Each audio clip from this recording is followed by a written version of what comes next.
हाम्रो चाहिँ मकै भुट्ने कार्यक्रम हुँदैछ। टुङ टुङ टुङ लगाएर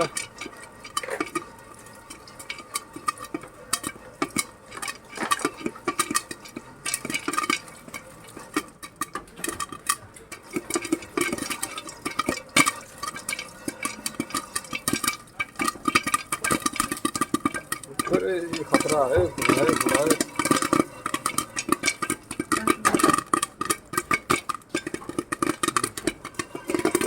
जहाँ इच्छा त्यहाँ उपाय भन्दै इच्छा अनुसारको उपाय निस्क्यो।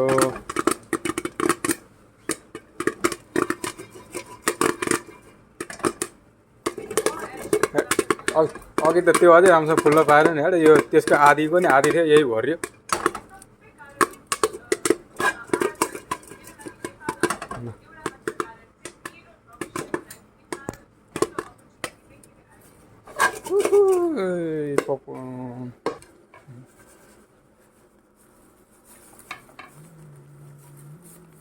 दुई घानले एक भाँडा भयो त मकै त।